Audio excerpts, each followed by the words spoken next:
Muy buenas tardes con todos, mi nombre es Eric Verano y soy el docente del curso de Gestión Pública. El día de hoy vamos a tener la sesión sobre garantías constitucionales. Y debo empezar advirtiendo que, si bien es cierto, yo no soy abogado, soy economista, la experiencia del tiempo que llevo ya en la gestión pública, en el sector estatal, me hace también conocer un poco de estos temas.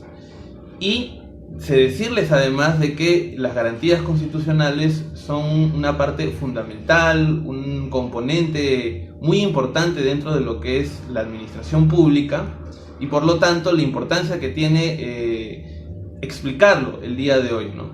Estas garantías constitucionales son procedimientos que tutelan nuestros derechos fundamentales y que en el Perú están agrupadas en seis acciones de garantías constitucionales que vienen a ser la acción de amparo, el habeas data, el habeas corpus, la acción de inconstitucionalidad, la acción popular y la acción de cumplimiento.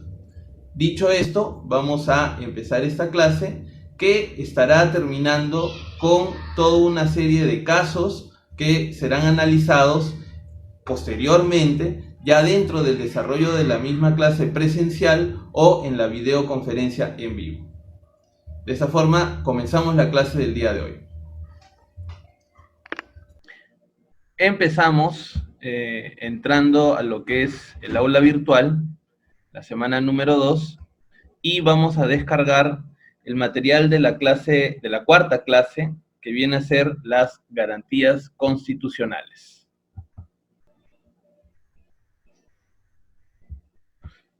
Una vez que hemos entrado, vamos a ir directamente a las preguntas introductorias que motivan esta exposición. ¿Qué son las garantías constitucionales? ¿Por qué son importantes las garantías constitucionales? ¿Qué organismos participan en un proceso de garantía constitucional? ¿Y es posible recurrir a instancias internacionales? Empezaremos definiendo lo que son las garantías constitucionales.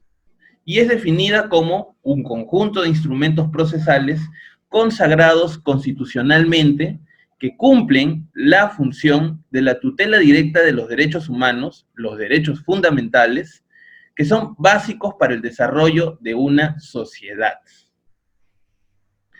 ¿Y por qué son importantes estas garantías? Porque ponen un límite a cualquier abuso que podría llevarse a cabo por parte del Estado. Además, estas garantías no es posible que sean suprimidas por medios convencionales. Se da el caso que son suprimidas en dictaduras o en gobiernos totalitarios. Pero antes de seguir con el tema de las garantías constitucionales, vamos a los derechos fundamentales, que son justamente la razón de ser que existen garantías constitucionales, porque estas garantías protegen, tutelan que el Estado no vulnere estos derechos, y según nuestra Constitución, tenemos que los derechos fundamentales son 24, y rápidamente un vistazo a todos ellos. El primero es a la vida, la identidad, integridad moral, psíquica y física, a que todos somos iguales ante la ley, al margen de nuestra raza, credo, convicciones políticas, a la libertad de conciencia y religión, a las libertades de información, opinión, expresión y difusión del pensamiento, a solicitar sin expresión de causa la información que requiera y a recibirla de cualquier entidad pública en el plazo legal con el costo que suponga el pedido, y esto va justamente al tema de el gobierno abierto y la participación ciudadana, es decir, el derecho, el acceso a la información pública. De la misma forma, en esa misma línea, a que los servicios informáticos públicos o privados no suministren informaciones que afecten la intimidad personal o familiar. Esto es lo concerniente a la protección de datos, es decir, que no se vulnere información o no se brinde información que esté dentro de la esfera personal o familiar de cada individuo. También el derecho al honor, a la buena reputación, a la libertad de creación intelectual y a la propiedad de ella, para lo cual justamente uno puede recurrir a Indecopi, a la inviolabilidad de domicilio, algo que solamente es exceptuado en los estados de emergencia, en los estados de excepción, como el que tenemos actualmente, a la inviolabilidad y al secreto de las comunicaciones, salvo mandato judicial que levante este derecho, a elegir el lugar de residencia y el libre tránsito por el territorio nacional, lo que implica también que uno pueda salir o entrar del país, pero que, como hemos mencionado, en momentos como este, que es el régimen de estado de emergencia, un régimen de excepción, también es restringido. A reunirse pacíficamente sin armas, otro también que está restringido, se está prohibiendo por razones de salud que no se pueda reunir más de 50 personas, a asociarse y a constituir diversas formas de organización, a contratar con fines lícitos, a trabajar libremente, a la propiedad y la herencia, a participar en forma individual y asociada en la vida política, económica, social y cultural de la nación, y esto va directamente a lo que es la participación ciudadana, a mantener reservas sobre sus convicciones filosóficas, políticas, religiosas o de cualquier índole. Un derecho que en realidad es más que nada histórico, porque antiguamente había pues por parte de los gobiernos persecución en función a una convicción filosófica, política o religiosa. Si es que uno de repente en un país cristiano profesaba una religión judía o musulmana, pues era objeto de persecución. Entonces, las constituciones previeron que uno pudiera mantener la reserva sobre una convicción religiosa. Igualmente en el caso político. Anteriormente, si es que uno era comunista, era pues objeto de persecución. La Constitución del 93 preserva que uno pueda mantener en secreto esas convicciones.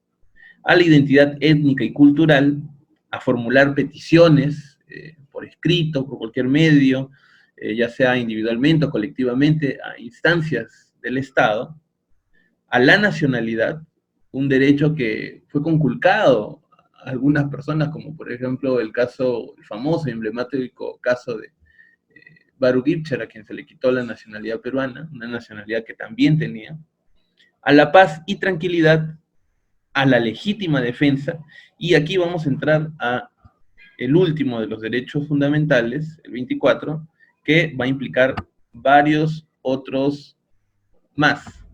El derecho 24 es a la libertad y seguridad personal y que tiene los siguientes incisos dentro de este mismo derecho, que nadie está obligado a hacer lo que la ley no manda, ni impedido de hacer lo que ella no prohíbe, lo cual en la gestión pública lo formulan al revés, dado que en la función pública uno solamente está facultado a hacer lo que la ley te dice.